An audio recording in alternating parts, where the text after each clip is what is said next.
Om Swastiastu. Selamat pagi anak-anak. Bagaimana kabar kalian hari ini? Swastiastu, Bu. Selamat pagi. Baik, Bu, kabarnya. Baiklah, sebelum kita memulai kegiatan hari ini, mari kita berdoa sejenak agar aktivitas kita hari ini berjalan lancar. Berdoa, Ibu persilahkan.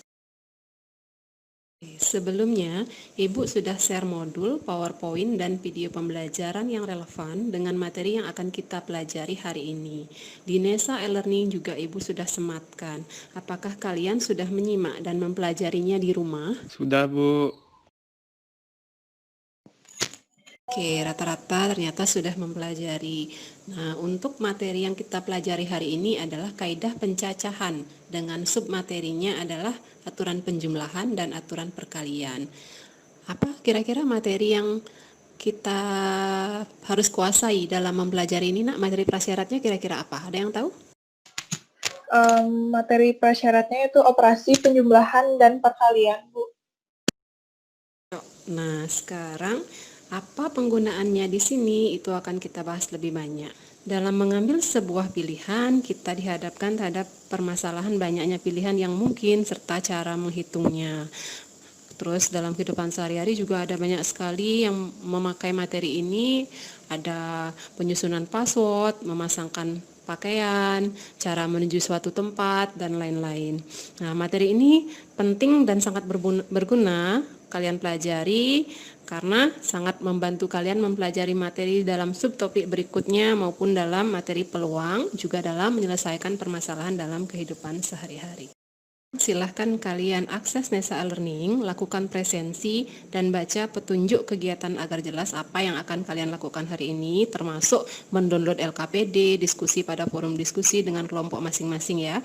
Nanti akan Ibu tunjuk perwakilan kelompok untuk melakukan presentasi pada kegiatan Zoom meeting yang akan kita mulai pukul 9.30. Oke, silakan anak-anak kalian lakukan aktivitas berikutnya. Baik, Bu.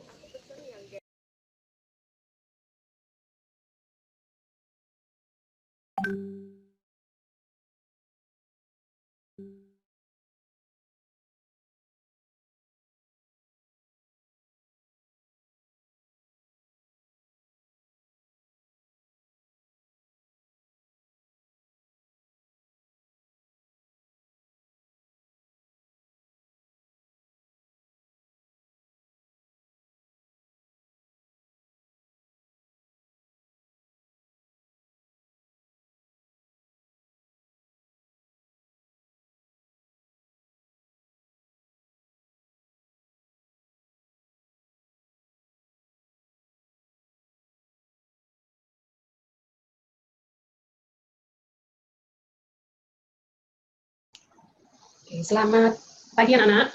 Pagi, Bu. Pagi, Bu. Semangat belajar? Semangat. Yes, semangat. Oke, masuk sesi presentasi sekarang. Jadi yang kami dapatkan itu diketahuinya angkanya itu 0, 1, 2, 3. Ditanya itu bilangan ratusan yang terdiri atas angka-angka berbeda. Dan tuliskan apa saja susunan bilangan ratusan terbentuk berdasarkan pemasangan di atas. Dan yang diperoleh yaitu angkanya 102, 103, 120, 123, 130, 132, 201, 203, 210, 213, 230, 231, 301, 302, 310, 312, 320, 321. Di sini memuat 18 angka. Ini ada jumlahnya 18 angka. Puluhan, satuan. Ini kan tadi 3 angka yang terdiri dari 1, 2, 3. Puluhannya itu terdiri dari 3 angka juga, yaitu terdiri dari 0, 2, 3. 0, 2, dan 3. Dan kalau satuannya, karena ini terdiri dari 4 angka, karena di puluhannya sudah dipakai 3, jadi di sini ada 2 angka. Gitu. Ini ada 2 angka yang terdiri dari 2 dan 3. Atau yang lain? Yang lain. Kan 2.2. kan kita harus membuat 3 kotak seperti ini agar kita tidak perlu membuat susunan yang kayak tadi yang telah dijelaskan Adel biar nggak buang-buang waktu. Kita dapat menggunakan cara ini. Pada tahap pertama, tahap ratusan, angka yang boleh masuk itu cuma 3, yaitu 1, 2, dan 3. 0 itu nggak boleh masuk. Kan nggak mungkin pada saat ratusan, 0 itu masuk ke sini. Yang mungkin itu hanya 1, 2, dan 3. Pada tahap kedua, di tahap puluhan ini, ada 3 kemungkinan angka yang masuk karena 0 di sini itu dipakai. Kan karena nggak boleh, jadi nggak boleh angka yang udah dipakai di kolom selanjutnya.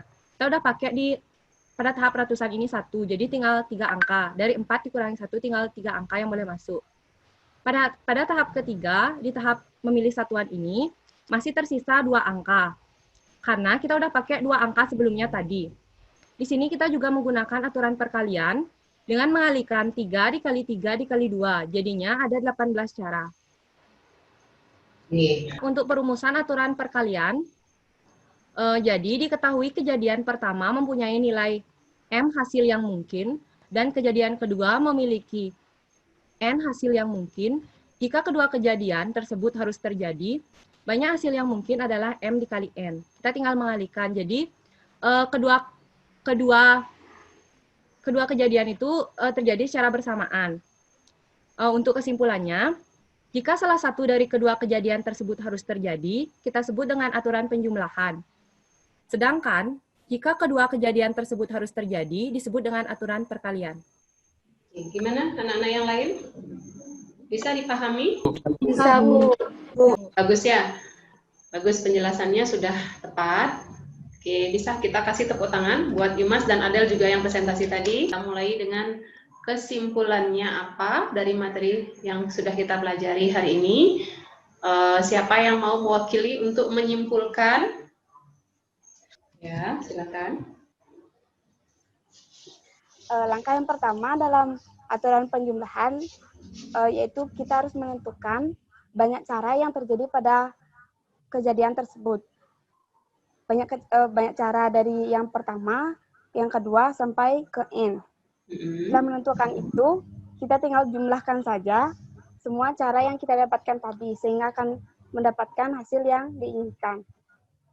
Nah, untuk aturan perkalian, caranya langkah pertama mirip dengan aturan penjumlahan, yaitu tentukan banyak cara dari ke 1, 2 sampai ke N.